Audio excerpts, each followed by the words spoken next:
This is Bharat here from IBM. So please be noted that we will start the session sharp at 3 p.m. IST.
Hi, this is Mohan joining in. Uh, my name is Mohan and I'm the Streams Architect here in India.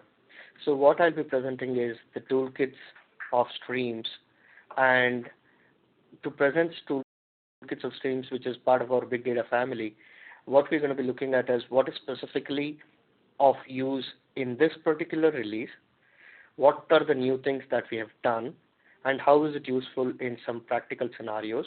We're going to walk through all of these particular things. Okay?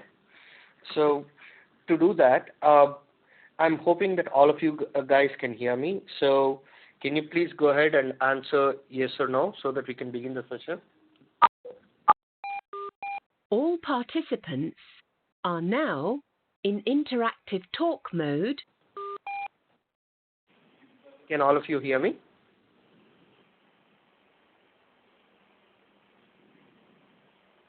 Okay.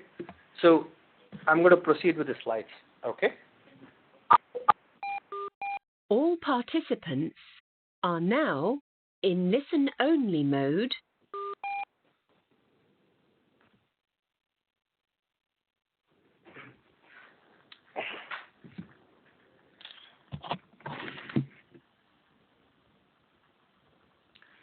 So the agenda of the meeting is how or what are all the toolkit overviews that we have changed or added for the Kaveri release, the architecture of these particular toolkits, the flow and the parameters which are part of it, the scenarios where these can be used, and if possible and if time permits, a demo which is what is planned. So let's walk through all of these things in detail. Okay. So the first toolkit that we have developed, or it's an integration, is Streams and ODM, or our iLog Business Rule Management System integration. So what does this have the ability to do? Basically, as people know, iLog is now called ODM, or Operation Decision Manager, and 8.5 is the version that we are presently supporting. Okay, so what is it that we are really trying to do? We are trying to do mediation and fraud detection.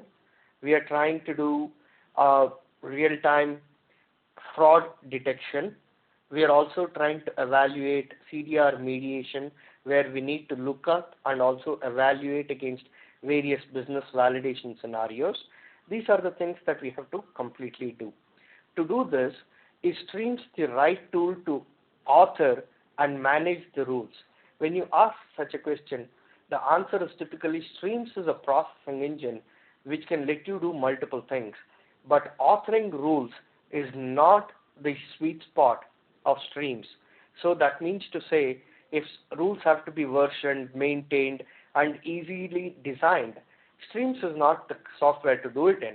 Of course, Streams can be used for faster evaluation of all of these components. To do this, we found that iLog is the best suitable BRMS engine that we think we should integrate with. Okay, so once we perform the integration, it allows us to execute any rules which contains of any known iLog component in iLog, and let us run or execute those particular rules through Streams. So you could have your rule set number 1 on your iLog deployed through your services, iLog services, or iLog deployment services, or iLog deployment ZOMs. So you can directly call them using Streams. And we are going to see how we can call them in detail now. So what does this particular operator consist of? So you understand that the whole of our Streams toolkit is built in Java. Even though it is built in Java, Streams is a very strongly typed language. So our ODM, or our iLog, is completely object-oriented, whereas our Streams are tuple-based processing. So there is an effort required to break down that single tuple or a single row of information coming in and cast it or convert it into iLog understandable objects. If it is primitive Java data types, then we are having no issues at all. But when you talk of user-defined objects, like for example, let's say loan, let's say borrower, let's say things like person object. When you talk of things which of user-defined types, that is when you're going to enter into problem areas with streams. So what we did was we gave it something called as an ODM rule set executor, which is our operator name. We have an input port and we have multiple output ports. Okay, so one input port to accept the values, output port to either, let's say if you are having more than one output for that particular rule set or a rule, then you can actually channel them out as and when required. We will see how we are doing that in detail. So typically, what are all the activities that needs to be performed in ODM and what are all the activities that needs to be performed in streams. So you will write your rules in ODM or iLog, and then once you write the rules, you will deploy it to ODM management console using your XU management plugin or through your web services or web server layer or your app server layer. Okay, and you will also set up the TCP/IP notification in that ODM management tool to have a handle onto your streams. Okay.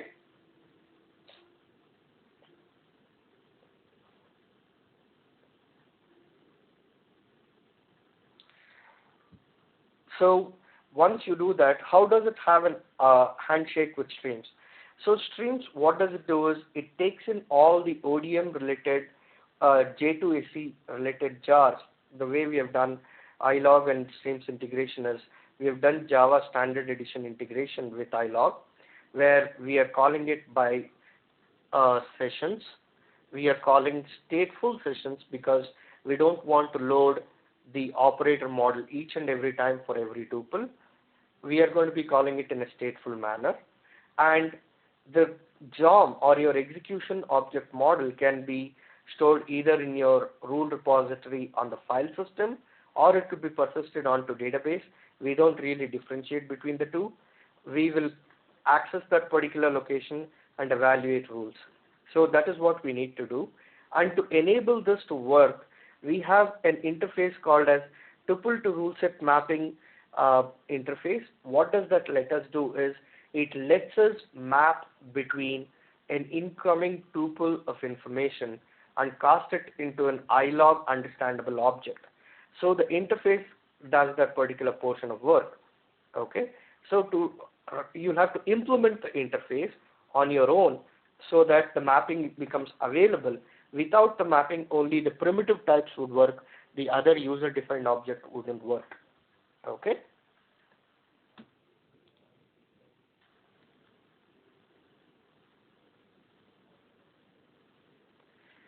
So what are all the external interfaces that we are really exposing? Tuple to rule set mapping interface. This is a Java interface under the package COM IBM Streams Rules ODM. This interface exposes the methods which the user needs to implement once to establish ODM rule set input parameter mapping and ODM rule set output response mapping with streams attribute on the output port. So default, what we do is we give you one implementation already within it, okay, which does the primitive mapping. But if you can go ahead and add your own stuff, for example, you would say if heartbeat between 65 to 75, send it to port 1. If it is beyond 75 to 85, send it to port 2. Things of these natures can be done because always it's not necessary that a BRMS is only going to give you one single answer. It could be ranged or it could be range bound. So we understand that, hence we support multiple outputs that can be mapped.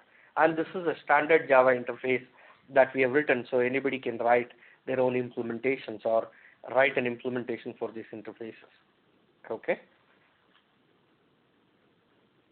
So we ship all of these simple parameter mapping class, rule set execution handler interface, abstract rule set execution handler interface. This is an abstract class. The Java abstract class provides the implementation of the rule set execution handler interface. User can optionally choose to extend this class for ease of implementation of the interface. So user has the capability to do anything he requires. So if at all, if it were to be deployed to a file, how does the program or the SPL look? That is what I'm going to walk you through right now. The ODM developer can choose to deploy the ODM rule set as a file-based deployment. In this kind of a deployment, your whole rule repository, a continuous existing project, is deployed onto your shared directory or your file system. And then rule app directory is the parameter that you'll pass, and from that rule app directory, we will locate where this particular rule set exists and execute that particular rule set through streams. This is the path, or this is how the SPL for that would look like. Okay. The same way, what needs to be passed on when it is deployed to a database, the standard form of deploying rules we've experimented is most of them want to keep the rules because of the sanctity, because of user role management and various other things into a database. So if you were to write the rule or persist the rules into a database, what are all the additional parameters that you will have to set? You'll have to set the driver name, the driver path, database URL, username and password for the particular accessing that particular schema. Okay, so that is what you have to set, and once it's set, you will be able to run that in as long as it's needed. Now, next comes a tricky scenario. Okay, usage scenario for multiple port submission.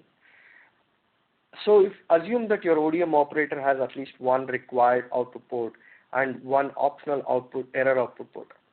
Operator can have multiple ports if rule set execution output is required to be sent to multiple output ports. User can choose to override the default behavior as well. So just like how I was giving you my information that if you were to have a range bound details, then the range bound details will have to be, there will be multiple outputs for it. So this scenario can be used to support the multiple port submissions. So you could have 65 to 75 coming on port 1, 75 to 85 coming on port 2, 85 to 95 coming on port 3.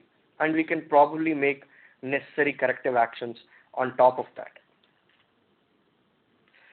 So before we move on, okay, let's take a look at user scenario mapping as well.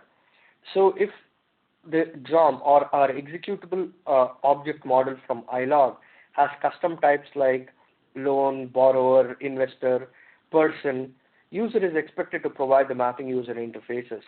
And some of the method of doing it is called as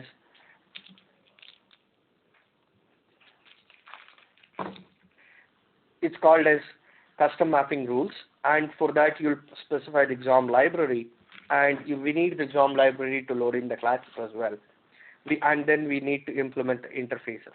Once implemented, the mapping will be established, and it will be established only once, and it will increase the performance of the system as well. After all of these things, there is something called as a rule refresh scenario. So assume that you are executing rule 1, where rule 1 was executed only for age about 25. So only people above age 25 are allowed to drink. If you were to have a rule like that, and eventually people were thinking that, okay, that's not right, whatever the reason could be, and they change it to anybody greater than 21 can drink. In that case, what really happens is, can I do that in the fly? So when you change your business rule, can I have it reflect in real time, and without bringing down the system, can it execute the new rule set? That becomes the typical question. So in order to support that, what we have done is a very tightly bound integration with ODM, where such scenarios or rule refresh scenarios can be accommodated dynamically. So what really happens is, we set up the ODM management console, and that will send a TCP/IP notification to a specific port number that we are listening to. In this case, you can see that as 1883 port number. Okay, and this 1883 port number is where I'm going to receive the notification. The moment Streams receives a notification that there has been a rule set update, we load in the new rule set, and pause all the incoming tuples for that span of time, and then begin executing on the newer rule set and release all the block tuples to flow through once it's newly completely loaded onto the system. Okay, so this is where the rule refresh scenario is extremely useful. And it not only is it useful, you do not have to bring the system down at all. You will just have to continue working, and number of rule changes doesn't impact it at all. So hot deployments is what Streams boasts of, and this integration ensures that you'll never have a downtime at all.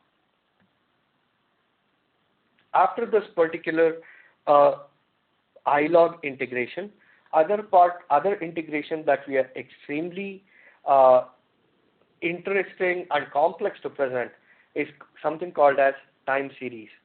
So in time series, we had all of these operators, hold pointers, ARIMA, ARMA, AR, and so on. So even though you had so many forecasting or projection-based algorithms which are part of it, time series lets you handle data which is of type timestamp plus some data associated with it. The moment we say timestamp data plus some data associated with it, do we mean to say only one dimension of data, or do we also take into account multidimensionality of data? We take, or what we call in time series world, univariate or multivariate. We support both univariate and multivariate, and even though you support all of these, we do not know what is the best way to do it. For example, hold pointers is also a projection or a forecasting tool. ARIMA will also forecast for you. ARMA also forecasts for us. But if you are having all of them, which one do you use? You don't know which one is going to suit what scenario. So what we are doing is adding helping or helpers on top of your existing toolkits to give you something called as auto forecaster. This enables automatic algorithm selection according to the data set that is coming, run sample models, and it chooses out of all the existing forecasters which is the best forecaster that is giving you most accurate data. It's going to decide that, and that is going to help us in decisioning or deciding which is the best forecasting tool or forecasting algorithm that needs to be used. We can delve into deep details of how it's done, the way it's done, and so on. I would leave that up for a Q&A session. We're going to have a large Q&A session today. Then compression and comparison. So for example, if you take PSAX operator, converts large time series data into into string literals or to support comparison and compression. So for example, if you were to get 1,000 tuples in a single particular time series value, you would want to break it down to understandable components, and then you would want to apply your time series rules on top of those. So PSAX allows you to do cropping, reducing, and breaking it down to smaller entities, which are the smallest units of our analytics, and which you can then measure them. The other one is time series synthesizer. A generator operator continuously generates time series signals of different types, where you can use this for really checking out your forecasters or simulating some known scenarios. So this way you know what kind of a scenario will give you what kind of an output. Then control signal support for hold pointers. What does control signals mean? Control signal basically is an injection of instruction in real time. So what really happens is, till today you had hold pointers which was running on model 1. Now you have a newer model of hold pointers where you've changed it to model 2. But if all the data which is coming on a regular basis, if it is getting evaluated against model 1, it may not be the most accurate reason, or it may not be the accurate reflection. Okay, so you will need to evaluate it against model 2. But in order to load model 2, nobody is given any instruction, or nobody knows that there is a newer update to the model. So what does a control signal do is it tells us that there is a new update to the model. Please go ahead and load the newer model and evaluate against that. So a control signal is an instruction passed in real time, either to change the model execution or change the parameters of models executions. So this is what we mean by passing in control signals for whole twin tests. Excuse me. Then comes model streaming and control signals support for GAM learner and GAM scorer. So when you say GAM learner and GAM scorer, what does it really do? It is, one has the capacity to learn for a span of time in real time, and utilizing that model or mathematical equation from the learning, it will start scoring, or the incoming tuple is scored based on the model or the learned information. This has a transient time between 0 to 5 minutes only. You can extend it to maximum about 10 minutes, beyond which it is not a stream's foray into saying, well, I want to do it for hours together. That's not what streams is for. It will let you do between 0 to 5 minutes. It's the ideal, but you can do up to 10 minutes or 15 minutes also. But what is suggested is the bigger the data set it gets, it's best if it is persisted onto a layer and then analyzed, and only the model or the model can be passed on to streams for evaluation. But sometimes if you were to do trajectory mining, or let's say you were to plot a trajectory of a missile, what you do is, its present locations, the speed, the altitude, the azimuth or the bearing. You will want to calculate its next targets maybe, or next flight path, or the next point in flight. If you were to do such kind of learning, then GAM learner and GAM scorer are extremely useful, because it can tell you what will be probably the next value and what would probably the confidence that it reaches that value. So when you have such kind of analysis that needs to be performed, GAM learner and GAM scorer are the most useful ones which can be utilized. And they are also part of our Streams 3.2 Kaveri release.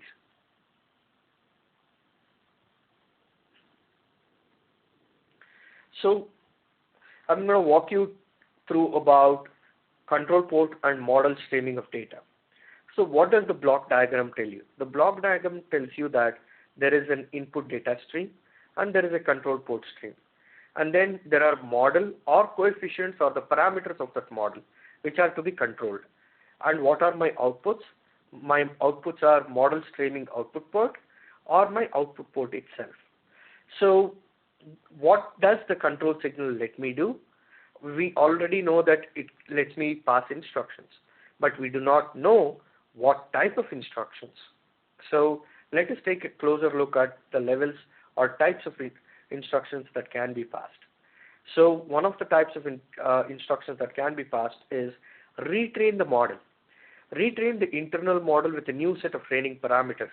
So either you can specify the parameters or the standard parameters will get retrained on the new incoming data. You do not have to pass the data one after another. You will not have to do that by giving it weightages. It does it on its own depending upon the model that has been chosen. Or you can choose to say this model is now obsolete. Load a new model. Or let's say the coefficients that are being used in this particular model are obsolete. So flush or monitor the coefficients. Suspend the model learning and prediction operation until resume signal is received. This is why do you do that? So that incoming tuples can be blocked, so that you get time to do either reload or monitor or flush it, and then load the new ones and then resume your operation. So the instruction set is pretty crisp. You will be able to retrain, load, monitor, suspend, and resume your operator through your control signal itself. So this makes it very comprehensive from an operator perspective for self-dependency, and it can learn on its own, it can perform duties on its own without ever having to go down. Okay? And then comes the model streaming output, flushing the models.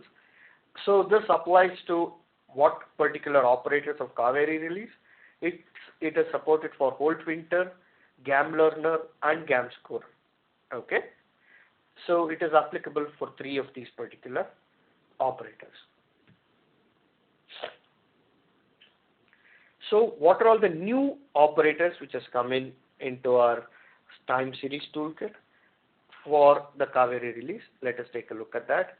The others were optimizations on whole twinter with instruction of or introduction of our control signals, but these are the completely new ones, which are PSAX, which lets us do real-time time series compression to understand in specific formats. If you want to take on audio data, it requires a specific compression, and PSAX allows you to do that. If you want to do video data, time series allows you to do that. The other usage of PSAX is a return string literals representation of input time series. Time series example is input time series is 33, output is X. If you want to map such things, you can do that.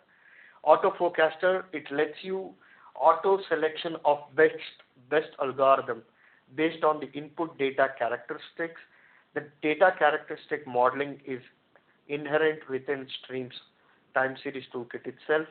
So this will simplify either should you use GAM learner, should you use PSAX, should you use whole twinter, should you use ARIMA, do you need to use AR or ARMA?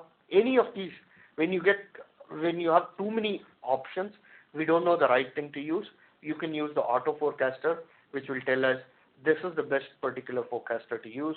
Then you can explore a little more and fine tune any of these by changing the operator parameters and then fine tuning your results. Okay. The other one is what we call the generator. Generator lets you build test data, helps you simulate your contents, helps you simulate time series kind of scenarios where you have a specific data type. You have, let's say, your radar data object which is moving at high speed, or you want to say predict the trajectory of a missile. Generator will follow specific guidelines that you have set for these parameters and simulate data in a continuous manner so that you can ingest the data, model it, evaluate it, and simulate various scenarios using this particular time series data. Okay.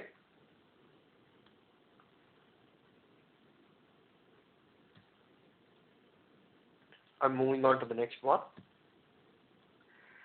The next toolkit which we have is MQTT, or the MQTT protocol. This is the messaging queue telemetry kind of things where we have Internet of Things or machine-to-machine communication taking place. So where is MQTT extremely thought to be used? It can be used for mobile banking purposes because most number of transactions are increasing from a mobile data point perspective. Okay. It can be used for mobile data transactions where your application needs to communicate to various centralized locations on the cloud at the data center providers. So wherever there is unreliable networks, you can use MQTT on your mobile device. Is mobile device the only thing that you must be interested in? Actually, no. I'll walk you through some of the use cases where MQTT is more powerful or extremely powerful. Okay.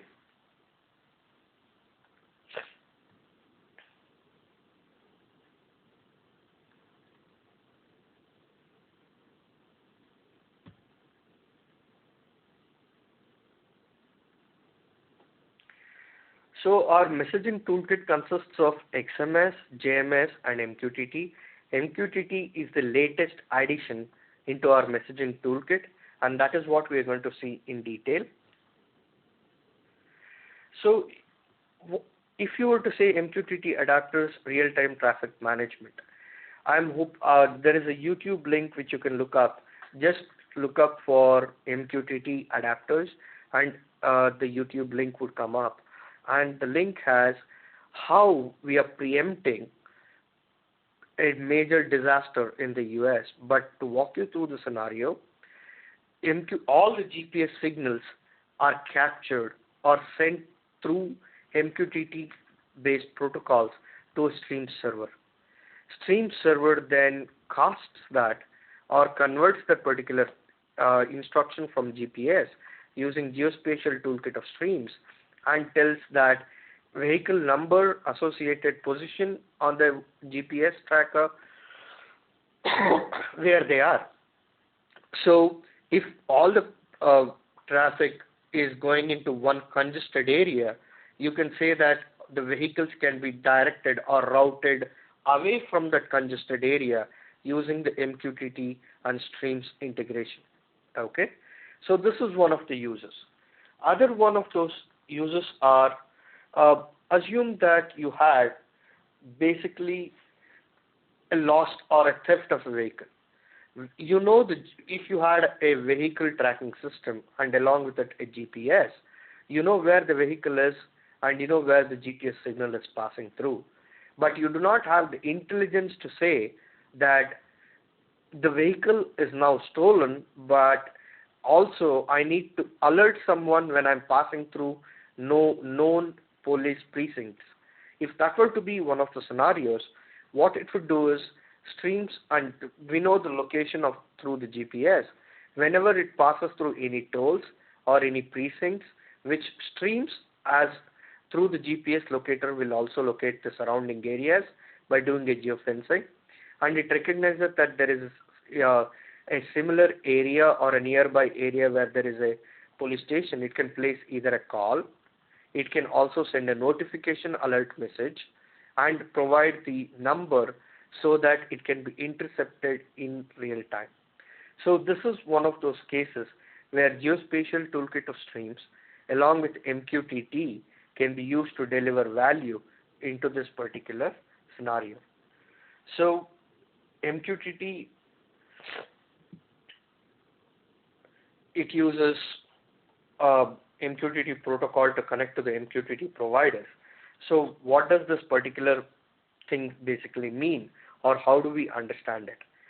So MQTT is basically, we have even an appliance today which is called as message site, which is a large appliance where you can connect to and play with the Internet of Things. And from those particular things, you can also use our MQTT streams-based application to specify where is the message site or the MQTT server located.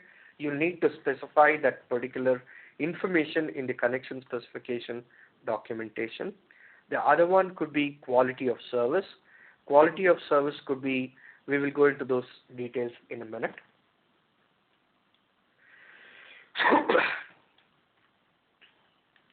Quality of service, we have 3 levels.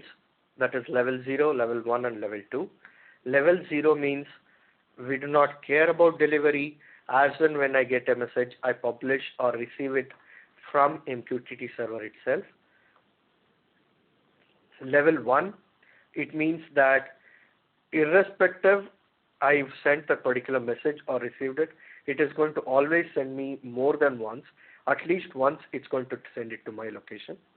If it is level 2, that means the message will be sent across or received only once by our operator. That's what it means by quality of service. So typically, from anybody who's coming in from a messaging background, our typical durable messaging layer would be something like QoS level 2. Okay, so QoS level 2 is the most widely used. Along with it, if you were to do mobile transactions, security would become a major area of concern for us.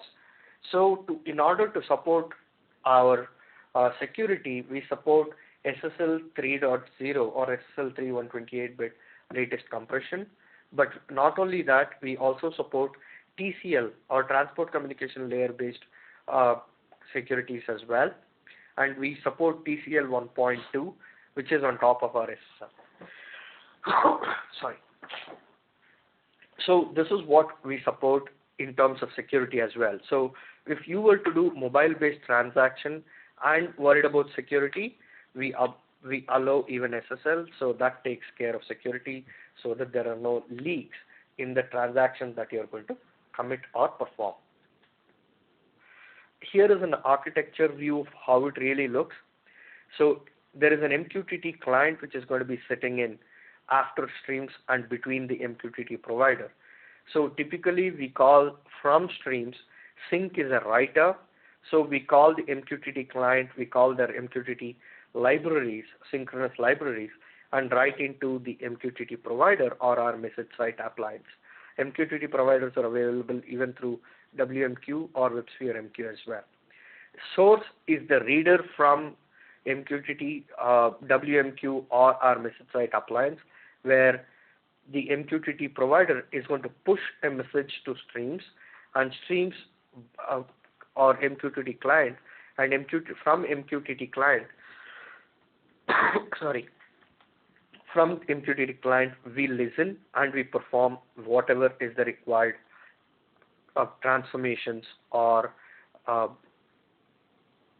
persistence that is required from that point on. So there are two operators in our MQTT toolkit which are introduced newly. One is the MQTT source and the other one is MQTT sync. So MQTT source does the job of reading from the server. Even though it is SSL based encryption or TCL based encryption, we are able to read the data from the MQTT source or the MQTT provider.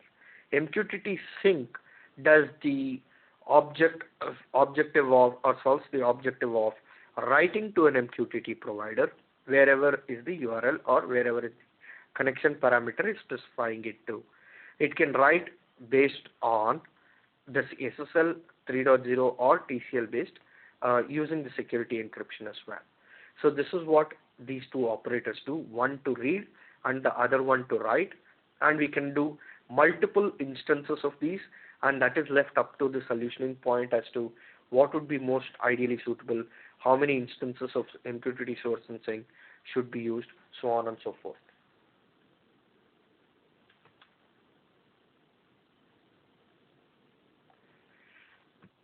So let us take a deeper look into what does MQTT source provide.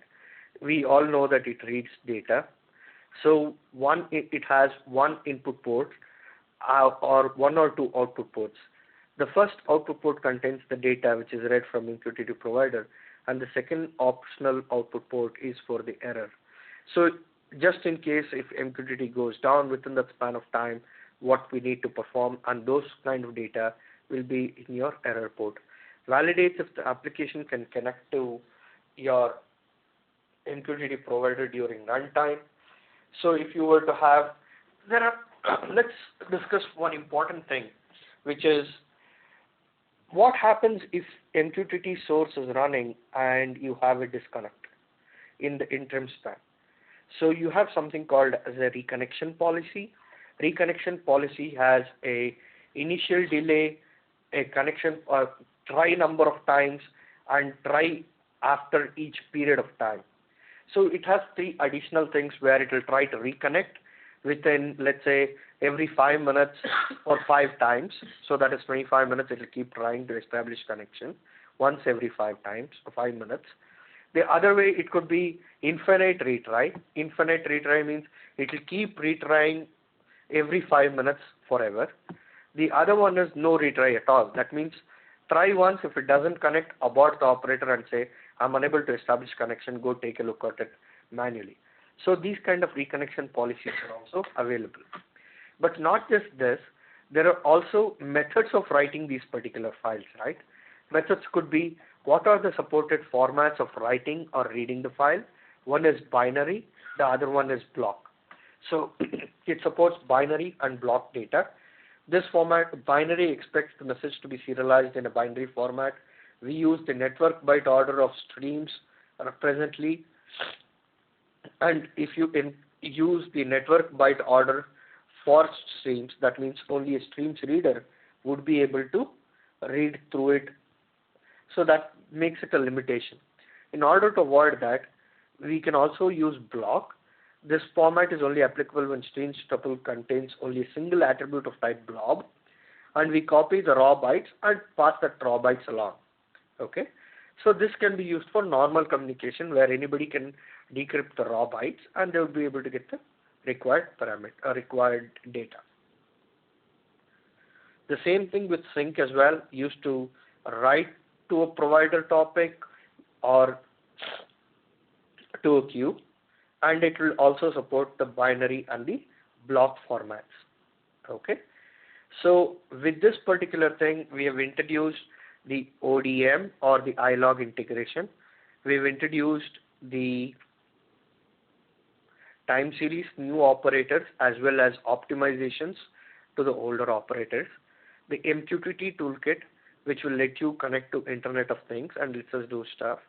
So all of these things are possible, and this is what I've just explained all through the session. I would love to open it up for questions, and I'm opening the bridge so that you guys can ask questions. Please go ahead. All participants are now in interactive talk mode.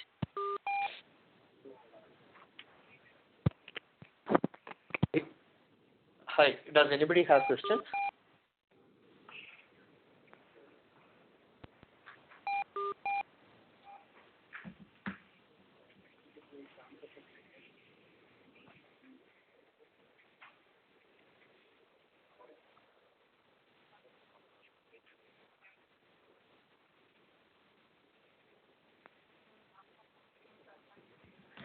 Hi, anybody has got a question?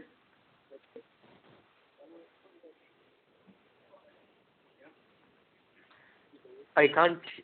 Can you speak up, please? I can hardly hear you guys.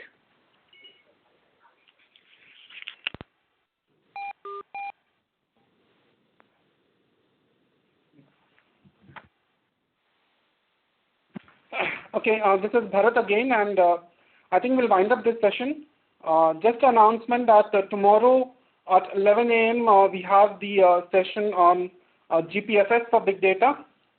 So I'm sure this is one of the latest additions or support to the big data platform, and hoping all of you can leverage the session tomorrow on GPFS for big data. So we'll wind up the session, and thanks all for joining. Thank you.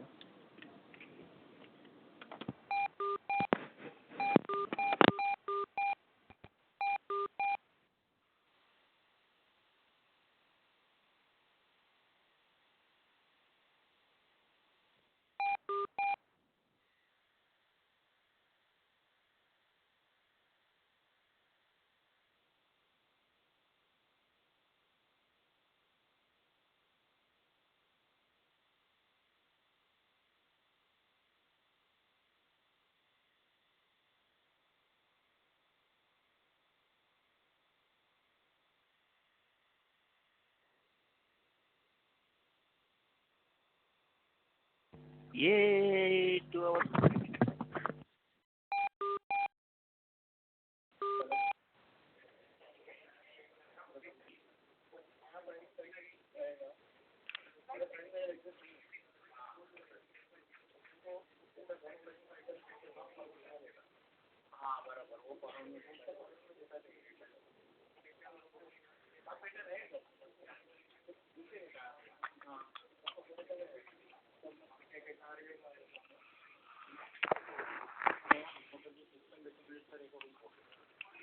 Your conference is ending now. As requested by the host, please hang up.